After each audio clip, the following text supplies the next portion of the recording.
Hello बच्चों, कैसे हो आप। आई होप आप सब बहुत अच्छे होंगे बच्चों। आज की क्लास का हमारा टॉपिक है टाइम एंड टेम्परेचर। आज हम बहुत अच्छे से टाइम और टेम्परेचर के बेसिक्स को ना अच्छे से क्लियर कर लेंगे बच्चों। तो चलिए कोई टाइम वेस्ट किए बिना जल्दी से अपनी क्लास स्टार्ट करते हैं। देखिए बच्चों, जब हम टाइम की बात करते हैं ना तो इसमें दो तरीके की क्लॉक होती है, एनालॉग क्लॉक और डिजिटल क्लॉक। एनालॉग क्लॉक में आपको पता ही है, मैं आपको बता देती हूँ। इसमें देखिए, ये जो छोटी वाली सुई होती है ना, इसको हम बोलते हैं आर निडल, और ये जो बड़ी वाली होती है ये होती है मिनट निडल, और ये जो सबसे छोटी होती है ये होती है सेकंड की सुई। ओके बच्चों। वेयर एज डिजिटल क्लॉक जो होती है उसके अंदर कोई सुई वगैरह नहीं होती है, सीधा वहाँ पे नंबर्स लिखे आते हैं, उसको हम डिजिटल क्लॉक बोलते हैं। एनालॉग क्लॉक जो होती है ना बच्चों, वो होती है 12 आवर क्लॉक। ओके। और जो डिजिटल क्लॉक होती है उसको बोलते हैं हम 24 आवर क्लॉक। क्यों? जो एनालॉग क्लॉक होती है, जो कि हम सभी के घरों में लगी होती है ना, वॉल क्लॉक, वो एनालॉग क्लॉक ही होती है। उसमें क्या होता है ना बच्चों, 12 घंटे ही होते हैं। 12 घंटे के बाद नून के बाद दोबारा से 1 2 3 4 5 6 फिर वही काउंटिंग रिपीट होनी शुरू हो जाती है। उसको हम बोलते हैं 12 आवर क्लॉक। मतलब 1 से लेकर 12 तक घंटे आएंगे, उसके बाद दोबारा से 1 2 3 4 दोबारा से काउंटिंग स्टार्ट हो जाएगी। वेयर एज 24 आवर क्लॉक जो होती है उसके अंदर जो होता है ना, दोपहर में 12 बजे के बाद से नंबर रिपीट नहीं होते, दोबारा 1 2 3 नहीं बजते। वहाँ पे हम क्या करते हैं, जैसे कि 12 बजे के बाद से क्या होगा, देखिए देखिए बच्चों, 12 बजे के बाद टाइम किस तरीके से लिखा जाता है। जैसे ये देखिए, ये होती है आर वाली साइड, ये होती है मिनट वाली साइड। तो 13 आवर, 14 आवर, 15 आवर। ठीक है। अगर किसी बच्चे को इस तरीके के टाइम को समझने में प्रॉब्लम होती है, मतलब अगर जब भी 24 आवर क्लॉक के हिसाब से टाइम लिखा होता है तो बच्चों को नहीं समझ में आता है कि कितने बजे होंगे, उसका सबसे इजी तरीका पता है क्या है बच्चों, जो भी आर वाली साइड होती है ना, उसको अगर आप 12 से माइनस कर देंगे ना तो आपका आंसर वही आएगा। जैसे कि टाइम, जैसे 13 है तो मतलब 12 माइनस कर दीजिए, कितना बचा, बचा 1, तो मतलब 1 बचा हुआ है। 14 है ना, हमको नहीं समझ आ रहा कि 14 आर का मतलब क्या होगा, तो 12 माइनस कर दीजिए, होगा 2 बजे हैं। 15, इसमें से 12 माइनस कर दीजिए तो हो जाएगा 3 बजे हैं। ओके बच्चों, आया समझ में। तो चलिए अब मैं आपको बताती हूँ कि इस क्लॉक का यूज़ कहाँ कहाँ होता है। ये जो 24 आवर क्लॉक होती है ना बच्चों, इसका यूज़ हम कहाँ करते हैं, रेलवेज, एयरलाइंस, बस स्टैंड। यहाँ पे जो टाइम टेबल दिया होता है ना, वो 24 आवर क्लॉक के हिसाब से ही दिया होता है। तो आप हमेशा ध्यान रखिए कि जब भी 1 से लेकर 12 बजे तक का टाइम होता है, रात के 1 बजे से लेकर दोपहर के 12 बजे तक का टाइम, नून टाइम, वो क्या होता है हमारा एएम टाइम, जिसके आगे हम एएम लगाते हैं। और जो दोपहर के नून 12 बजे से लेकर रात के 12 बजे तक का टाइम होता है, उसमें हम पीएम लगाते हैं, मतलब वो शाम का टाइम होता है। चलिए बच्चों, नेक्स्ट हमारा आ गया है यूनिट ऑफ टाइम। क्या क्या यूनिट्स होते हैं टाइम के, तो देखिए, second, minute, hour, day, week, month और ईयर। सेकेंड आपको पता है, मिनट, मिनट क्या होता है, 1 मिनट में 60 सेकेंड्स होते हैं। आर, 1 आवर में 60 मिनट्स होते हैं। 1 डे में 24 आवर्स होते हैं। वीक, 1 वीक में 7 डेज होते हैं। 1 मंथ में 28, 29, 30 और 31 डेज, अकॉर्डिंग टू जो भी है। अगर लीप ईयर है तो 29 डेज होंगे फरवरी में, और नहीं तो 28 डेज होंगे।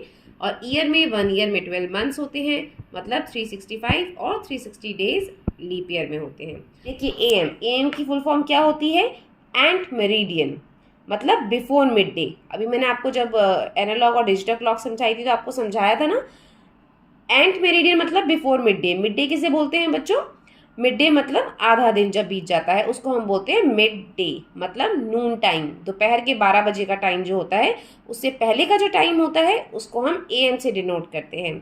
और पीएम मतलब पोस्ट मेरिडियन।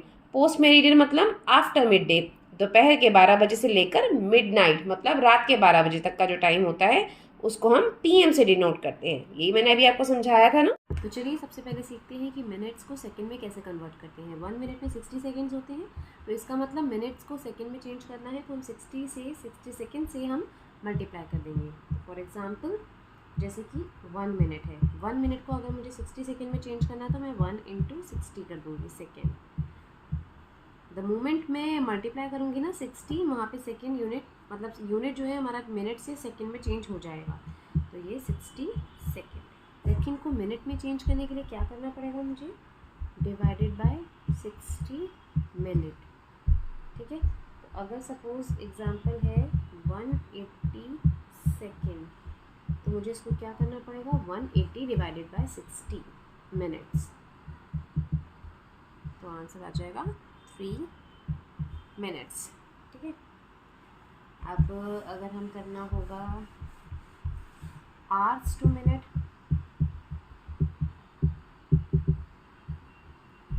तो हमें क्या करना पड़ेगा? Multiply by 60। एग्जाम्पल 3 आवर्स अगर है और मुझे उसको मिनट में चेंज करना है, तो मैं क्या करूँगी? 3 × 60 आ गया 180 मिनट्स। और अगर मुझे मिनट टू आर में जाना है तो मैं क्या करूँगी? देखिए, डिवाइडेड बाय 60, है ना। चलिए अब एक छोटी सी हम एक लर्न करने के लिए ना इजी सी ट्रिक देख लेते हैं। ये है आर, ये है मिनट्स और ये है सेकेंड्स। ठीक है, सबसे बड़ा यूनिट, छोटा यूनिट और सबसे छोटा यूनिट। ठीक है, यही यूनिट थे हमारे इसके अंदर। अब हम क्या करेंगे? जब भी हमको आर को चेंज करना है मिनट में, तो हम क्या करेंगे बच्चों? Multiply by 60। उसके बाद अगर हमें मिनट से और छोटे यूनिट में जाना है तो हम क्या करेंगे? Multiply by 60। जब भी हमें बिगर टू स्मॉलर जाना है तो हम क्या करेंगे? Multiply by 60। ओके, अब अगर सपोज़ ये भी आ सकता है ना कि आर को सीधा सेकेंड में चेंज करना है, तो हम क्या करेंगे? Multiply by 60 multiply by 2 time multiply by 60, मतलब मल्टीप्लाई बाय क्या होगा? Multiply by 3600। ओके, अगर हमको आर से सीधा सेकेंड में जाना है, और अगर हमको सेकेंड से सीधा आर में आना है तो हम क्या करेंगे? Divided by 3600। ठीक है बच्चों, ये आप ज़रा याद कर लीजिए तो आपको कन्फ्यूजन नहीं होगा कि किस में हमको मल्टीप्लाई करना है और किस में हमें डिवाइड करना है। अब अगर ऐसे ही अगर हमें डिवीजन का देखना है तो हम क्या करेंगे? आर मिनट्स और ये सेकेंड। ठीक है, अब हम चलते हैं उल्टा। अगर हमको सेकेंड टू मिनट में आना है, उल्टा आना है, तो divided by 60। Minute to hour में आना है तो डिवाइडेड बाय 60। और अगर हमको सीधा सेकेंड टू आर में आना है या आर टू सेकेंड में जाना है, वो मैंने आपको बता ही दिया था, तो उसके लिए हम क्या करेंगे? Divided by 3600। ठीक है ना, ये आप अगर ऐसे याद कर लो ना कि हम अगर स्मॉलर टू बिगर जाएंगे तो देखो हमेशा डिवीजन होता है। ये देखिए, स्मॉलर टू बिगर, तो हम क्या करते हैं? डिवाइड। और जब हम बिगर टू स्मॉलर जा रहे हैं तो हम क्या करते हैं? यूनिट की तरफ मल्टीप्लाई। ये याद कर लीजिए, है कोई प्रॉब्लम? चलिए नेक्स्ट आप देख लीजिए कि ये जब हम कन्वर्ट करते हैं ना तो कैसे हम उसको लिखते हैं, जैसे हम डिवीजन का सम है। चलिए फॉर एग्जांपल क्वेश्चन ऐसे आता है, हाउ मैनी आर। ठीक है, इन जैसे एक, चलिए ले लेते हैं 360 मिनट। ओके, सबसे इजी है, इसको हमको आर में चेंज करना है, तो मैं क्या कर रही हूँ? Divided by 60। तो मैंने क्या किया? 6 × 36 60 माइनस 0। अब मैं क्या लिखूँगी? जो भी मेरा ये डिवाइड करके आएगा ना, इसको लिखेंगे आर होता है और ये होगा मिनट। तो क्योंकि यहाँ पे मिनट 0 है तो आंसर आ जाएगा 6 आर। ठीक है, अब एक क्वेश्चन देखो, ये तो सबसे सिंपल क्वेश्चन था। अब इस तरीके से भी हो सकता है, जैसे ये है 135 मिनट्स। ठीक है, तो अब ये है 60, ये है 135। अब इसको डिवाइड करेंगे तो ये हो जाएगा 120 और ये हमें रिमाइंडर बचा 15। ठीक है, अब हम क्या करेंगे? जो क्वेश्चन है ना हमारा, ये तो है आर, और जो हमारा रिमाइंडर बचा इससे आगे नहीं जाएंगे ना, हम इसको डेसिमल में कन्वर्ट करेंगे ना हम इसको मिक्स फ्रैक्शन में लिखेंगे। इसको लिखने का तरीका बच्चों यही होता है कि जो क्वेश्चन होता है वो हमारा आर होता है, जो रिमाइंडर होता है ना वो होता है मिनट। तो इसका आंसर क्या आएगा? हम जब लिखेंगे ना आंसर, तो ये हम लिखेंगे 2 आवर और 15 मिनट। ओके,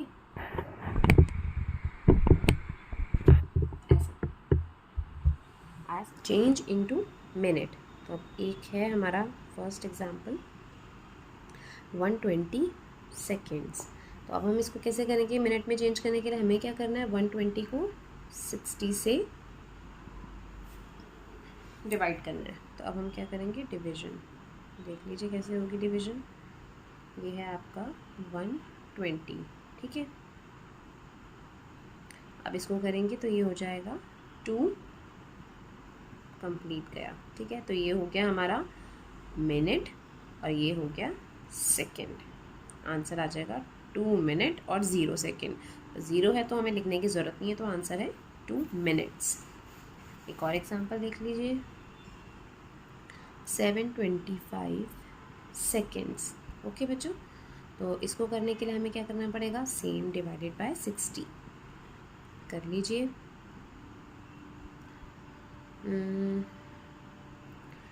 61 × 60, ये ऊपर से आ गया 5, ठीक है। अब ये बचा 125, तो फिर से जाएगा 2,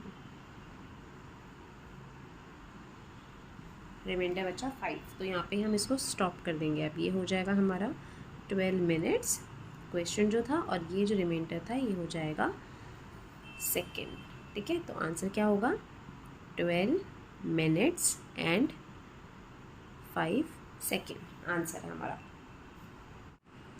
1 आवर 25 मिनट्स, ठीक है। ये स्पेंड किया है उसने जिम में मॉर्निंग में, और अब उसने 1 आवर 45 मिनट्स उसने स्पेंड किया है इवनिंग में। कितना हो गया, 1 आवर 45 मिनट्स उसने इवनिंग में स्पेंड किया है। अब हमें निकालना है कि टोटल टाइम उसने जिम में कितना स्पेंड किया है। तो हम क्या करेंगे, टोटल ड्यूरेशन निकालेंगे। अब देखिए, एक बार देख लीजिए इसको, ये हो जाएगा 70 मिनट्स और ये हो जाएगा 2 आवर। अब अगर यहाँ पे जो भी नंबर है ना वो मोर देन 60 है ना, ये देखो ये नंबर मोर देन 60 था, तो हम क्या करेंगे, इसको फर्दर स्प्लिट कर लेंगे। कैसे, 60 के 60 और बचा क्या 10, 60 + 10, ये हो गया 70, है ना, ठीक है ना। 6, लेकिन ये अभी मिनट्स में है। अब 60 मिनट्स का 1 आवर होता है, ठीक है। तो मैं इसको 1 आवर लिख सकती हूँ। चलिए इसको मैं लिख लेती हूँ 1 आवर। अब आर लिख रही हूँ, आर में कन्वर्ट कर रही हूँ इसका 60 मिनट, तो वो आर वाली साइड पे आ जाएगा। और यहाँ पे क्या बचेगा, 10 मिनट्स। तो ये टोटल कितना हो जाएगा, ये हो जाएगा 3 आवर और ये हो जाएगा 10 मिनट्स। तो हम टेबलर फॉर्म में लिखते हैं। अब जैसे सपोज करो कि क्वेश्चन है कि, हाँ चलो, हमारी जो कोचिंग की क्लास है ना वो 2 घंटे 10 मिनट की है, लेकिन बिकॉज ऑफ सम रीज़न वो 1 घंटे 35 मिनट में ही वो क्लास ख़त्म हो गई। मतलब 1 आवर 35 मिनट्स में वो क्लास ख़त्म हो गई। अब आपसे वो पूछ रहा है कि नेक्स्ट वो जो क्लास है वो कितने टाइम पहले ख़त्म हुई है। तो हमको ड्यूरेशन बताना है ना उसका। तो हम क्या करेंगे, टोटल जो टाइम जितना लगता था और जो टाइम उस दिन लगा, ठीक है, उसको हम क्या करेंगे, सब्ट्रैक्ट कर देंगे। आर का कॉलम अलग, मिनट का कॉलम अलग। अब आप देखिए 10 मिनट्स है यहाँ पे।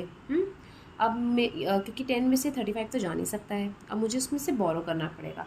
पर अगर मैं आर में बोरो करूँगी मिनट्स में लाने के लिए, तो मैं कैसे लिखूँगी, ज़रा देखिए, क्लियर कर लेते हैं एक बार अच्छे से उसको। हाँ, तो ये तो हो जाएगा यहाँ पे 1 आवर, ठीक है।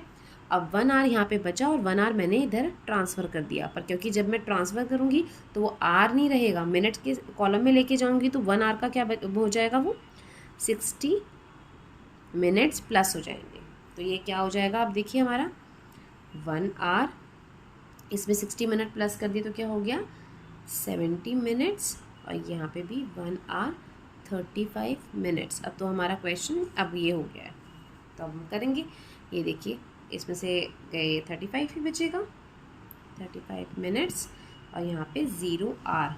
तो हमारा आंसर क्या होगा 35 मिनट्स, ठीक है। चलिए अब हम लेते हैं ईयर्स और मंथ वाले क्वेश्चन पे। वो कह रहा है कि अगर मेरी जो मदर है उनकी जो एज है वो है 35 ईयर्स 7 मंथ। ओके, अब वो बोल रहा है कि जो मेरी फादर है ना वो उनसे 3 ईयर्स 8 मंथ ओल्डर है। ठीक है, तो फादर्स की एज कितनी है, मदर्स एज प्लस 3 ईयर्स और 8 मंथ ओल्डर है वो। अब उसने पूछा कि फादर की एज कितनी है बताइए। चलो फादर की एज उसने पूछी है, तो हमें क्या करना पड़ेगा, अगर मैं मदर की एज में ये जो है 3 ईयर्स 8 मंथ इसको ऐड कर दूंगी तो फादर की एज आ जाएगी। ओके, तो चलिए ऐड करते हैं।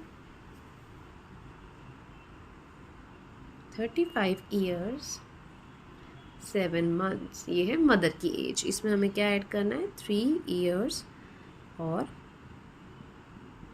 8 मंथ्स। डन, ऐड कर देंगे हम इसको, ये हो जाएगा 15 मंथ्स और ये हो जाएगा 38 ईयर्स। अब क्योंकि ये देखिए ये है मंथ और ये ईयर का, अब आपको पता है कि मंथ जो होता है वो कितना होता है, 12 मंथ्स होते हैं एक ईयर में। तो अगर यहाँ पे आंसर जो है कि जो मंथ है ये मोर देन 12 आता है तो मैं इसको फिर से स्प्लिट कर दूँगी, मतलब 12 और यहाँ पे कितना बचा 3, 12 मंथ्स एंड 3 मंथ्स लिख सकती हूँ मैं ऐसे। अब ये जो 12 मंथ है इसका मतलब क्या हुआ, 1 ईयर, तो मैं इसको ईयर वाले में ऐड कर दूंगी और यहाँ पे क्या बचेगा 3 मंथ और यहाँ पे आ जाएगा 39 ईयर्स। ये उसके फादर की एज आया समझ में। कुछ कन्फ्यूजन हो तो बच्चों प्लीज़ कमेंट करके आप क्वेरीज अपनी पूछ सकते हैं। अगर राजू की एज है 10 ईयर और 3 मंथ्स ओल्ड, ठीक है, और अगर रिया की एज है 8 ईयर्स एंड 7 मंथ ओल्ड, तो how much is younger is Riya. Okay ठीक है, तो मतलब कि रिया उससे कितनी बड़ी है। अब हमें क्या करना पड़ेगा, हमको 10 ईयर्स और ये था 3 मंथ। ओके, अब हम इसकी एज में से रिया की एज जो है उसको हम माइनस कर देंगे। ठीक है, सब्ट्रैक्शन का क्वेश्चन है ये। अब इसमें देखो 3 में से क्या 7 माइनस हो सकते हैं, नहीं, तो मैं क्या करूँगी इसमें, मैं इसमें से बोरो करूँगी, ये हो जाएगा 9 ईयर्स। अब मैं 1 साल यहाँ पे ट्रांसफ़र कर दूँगी, तो 1 साल मंथ के साइड पे ट्रांसफ़र करूँगी ना, मैंने यहाँ पे 1 ईयर ट्रांसफ़र किया, तो यहाँ पे आगे 1 ईयर को मैं मंथ में कैसे चेंज करूँगी, 1 साल में कितने मंथ होते हैं, मतलब 12 मंथ मैंने यहाँ पे ऐड कर दूँगी, तो ये कितना हो जाएगा, ये हो जाएगा 15 मंथ। अब हमारा क्वेश्चन चेंज हो गया, वो हम चेंज क्वेश्चन लिख रही हूँ पहले मैं ताकि आपको क्लियर हो सके। हो गया, अब ये बचा नीचे 7 मंथ और यहाँ पे 8 ईयर्स माइनस, अब सब्ट्रैक्ट कर दीजिए, ये हो जाएगा 8 मंथ, ये हो जाएगा 1 ईयर। ओके, चलिए अब हम सीखते हैं कैसे हम टाइम को कैलकुलेट करते हैं। ठीक, देखिए क्वेश्चन में है कि एक क्लॉक में इस टाइम बज रहा है 3:30 PM। ठीक है, अब वो आपसे पूछ रहा है कि आफ्टर 4 आवर 30 मिनट्स के कितना टाइम बचा होगा, है ना। तो राइट नाउ टाइम कितना है 3:30। अब उसने पूछा 4:30 के बाद, है ना, कितना टाइम होगा, तो कोई बात नहीं हम उसको ऐड कर देते हैं। 4:30 मतलब 4-4.5 घंटे के बाद कितना टाइम होगा, तो ये कितना हो गया देखिए 60 मिनट्स और ये हो गया 7 आवर, मतलब 7:60 मिनट्स। अब देखो मैंने आपको बोला था ना टाइम में हमें क्या करना होता है, जब भी हमारी मिनट वाली साइड अगर मोर देन 60 है, अब तो इसका मतलब अब ये तो टोटल मोर देन क्या इक्वल टू या मोर देन 60 है ना, तो हमें क्या करना होगा 60 को हम क्या लिख सकते हैं 1 आवर। अब 1 आवर यहाँ जाके क्या हो जाएगा प्लस, तो ये हो जाएगा 8 आवर, मतलब आर इसको हम लिखेंगे कितना टाइम बचा होगा 8 PM। ठीक है, ये है इसका आंसर, है ना इजी बच्चों। इस मेथड से करेंगे ना, हमको अगर ऐड और सब्ट्रैक्ट करना आ गया इस कॉलम वाले मेथड से, तो बहुत क्वेश्चन ईजी हो जाएंगे। चलिए नेक्स्ट हम देखते हैं। एक सिंगिंग कंपटीशन है जो स्टार्ट होता है 6:15 PM पे। 6:15 PM पे ये सिंगिंग कंपटीशन स्टार्ट होता है। अब उसने आपसे पूछा है कि 2 hours 35 minute के बाद वो फिनिश होगा, मतलब कि किस टाइम पे वो फिनिश हो, कितने टाइम के बाद, 2 घंटे 35 मिनट्स के बाद वो बोल रहा है कि वो फिनिश हो जाएगा। मतलब कितना टाइम हमें ऐड करना है, उसके बाद कितने टाइम बचा होगा। तो ये हो गया 50 और ये हो गया 8, मतलब 8:50 PM पे जो उसका टाइम है वो ख़त्म हो जाएगा। जैसे है कि वो पूछ रहा है कि अगर एक घड़ी है जिसके अंदर अभी राइट नाउ टाइम हो रहा है 11:30 AM, ठीक है, AM है राइट नाउ, और उसने पूछा है आपसे कि 5 घंटे 20 मिनट पहले क्या टाइम हो रहा होगा। मतलब 5 घंटे 20 मिनट पहले पूछ रहा है वो आपसे। पहले का मतलब क्या है, अगो। तो अगो के लिए क्या करना पड़ेगा, हमको पीछे जाना पड़ेगा। उसके लिए हम क्या करेंगे, सब्ट्रैक्ट। तो ये था 10 और ये था 6, ठीक है। तो मतलब 6:10 उस टाइम पे बजे होंगे। और क्योंकि AM है, आप ज़रा AM और PM का बच्चों ज़रूर ध्यान रखना। अब ये तो क्योंकि 11:30 AM ही था तो मैंने इसलिए वहाँ पे 6:10 AM ही है। बट अगर यहाँ पे सपोज़ PM होता, अगर 12 PM होता, तो जो मैं आंसर लिखती वो मैं AM में लिखती, है ना। मैंने आपको बता ही दिया था AM और PM हम कैसे और कब लगाते हैं। क्वेश्चन है, ये टाइम है हमारा 18:15, ठीक है। ये होता है आर, ये होता है मिनट्स।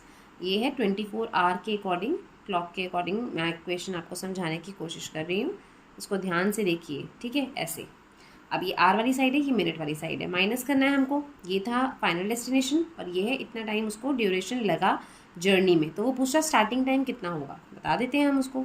अब ये आर वाली साइड है तो यहाँ पे मैं 1 आर इधर बोरो कर दूँगी, तो मिनट्स में करूँगी तो ये हो जाएगा +60 मिनट, ठीक है। और यहाँ पे क्या हो जाएगा, ये 17 आवर, ओके। तो अब मैं क्या करूँगी, यहाँ पे क्या बन जाएगा, ये 75 मिनट्स हो जाएगा क्योंकि मैंने 15 में ऐड कर दिया। अब मैं इसमें से 45 आराम से माइनस कर सकती हूँ, ओके। देखिए, और यहाँ पे कितना बचा, 17 - 8, ओके। अब ये कितना हो जाएगा, 30 मिनट्स, और यहाँ पे कितना हो जाएगा, 9 आवर्स। मतलब टाइम कितना होगा बच्चों, टाइम होगा 9:30 मिनट। 9:30 मिनट पे जो जर्नी थी वो स्टार्ट हुई थी, ओके। देखिए बच्चों, टेम्परेचर को कैलकुलेट करने से पहले थोड़ा सा इसके बारे में समझ लेते हैं। व्हाट इज़ टेम्परेचर, क्या होता है टेम्परेचर। टेम्परेचर मेजर किया जाता है किसी भी चीज़ को पता लगाने के लिए कि वो कितनी ज़्यादा कोल्ड या कितनी ज़्यादा हॉट है, ओके। किस इंस्ट्रूमेंट के थ्रू हम टेम्परेचर मेजर कर सकते हैं, वो होता है थर्मोमीटर। नॉर्मल बॉडी टेम्परेचर क्या होता है, 37 डिग्री सेल्सियस और 98.4 डिग्री फ़ारेनहाइट। सेल्सियस और फ़ारेनहाइट जो है वो टेम्परेचर के स्टैंडर्ड 2 यूनिट्स हैं जिसमें कि टेम्परेचर मेजर किया जाता है। वाटर का फ्रीजिंग पॉइंट क्या होता है, 0 डिग्री सेल्सियस और 32 डिग्री फ़ारेनहाइट। वाटर का बॉइलिंग पॉइंट क्या होता है, 100 डिग्री सेल्सियस और 212 डिग्री फ़ारेनहाइट। तो इसको आप या तो नोट कर लीजिए या फिर लर्न कर लीजिए, ये आपके लिए बहुत हेल्पफुल होगा। तो चलिए आगे चलते हैं। देखिए बच्चों, अगर हमको कन्वर्जन करना है, जैसे अगर हमको फ़ारेनहाइट से सेल्सियस में चेंज करना है, फ़ारेनहाइट में दे रखा है और सेल्सियस में चेंज करना है, तो हम ये वाला फॉर्मूला लगाएंगे और हमारा आंसर सेल्सियस में आ जाएगा।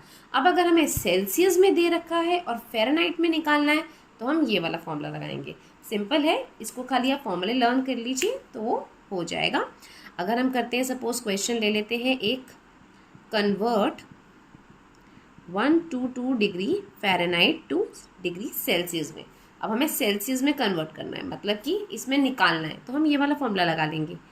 इजी है, 5/9 डिग्री फ़ारेनहाइट की जगह पे जो भी हमें गिवन है वो हम लिखेंगे -32, ठीक है। तो हमारा ये क्या हो जाएगा, ये हो गया 5/9 और ये हो जाएगा 90, तो ये हुआ 50 डिग्री सेल्सियस। ये हमारा आंसर आया, था ना इजी। सिर्फ फॉर्मूले में पुट करना है और कुछ भी नहीं करना है। आया convert 80 degree Celsius to Fahrenheit.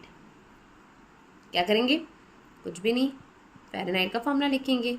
ये था 9/5 इंटू जो भी हमें सेल्सियस में दे रखा है वो, और ये +32, ये था हमारा फॉर्मूला। ठीक है, अब हम क्या करेंगे? सॉल्व कर लेंगे, यहीं पे सॉल्व कर लेते हैं। ये हो जाएगा 516, ये हमारा बचा 9 6 144 +32, 176 डिग्री फ़ारेनहाइट इज़ आंसर। आज का topic time and temperature complete हो गया है। आई होप कि मैंने उसके सारे बेसिक्स आपको क्लियर कर दिए हैं और आपने समझ भी लिए होंगे। हमने जिस तरह के एक्सपेक्टेड क्वेश्चंस हैं वो भी मैंने आपको समझा दिए हैं। अब ये जो हमारा बेसिक है ना, ये दोनों चीज़ों में काम आएगा। कॉम्पिटिटिव एग्जाम के लिए भी ये क्वेश्चंस काम आते हैं और स्कूल में भी। तो ये बेसिक अगर क्लियर हो जाएगा तो हम हर तरीके के क्वेश्चंस को बहुत जल्दी अच्छे से अटेम्प्ट कर पाएंगे। तो आई होप कि आपको ये चीज़ अच्छे से समझ में आ गई होगी। फिर भी कोई प्रॉब्लम में पूछ लीजिएगा। आई होप कि मेरा वीडियो आपको अच्छा लगा हो तो प्लीज़ मेरे वीडियो को लाइक कीजिए, फ्रेंड्स के साथ शेयर कीजिए और मेरे चैनल को सब्सक्राइब कीजिए। Thank you for watching.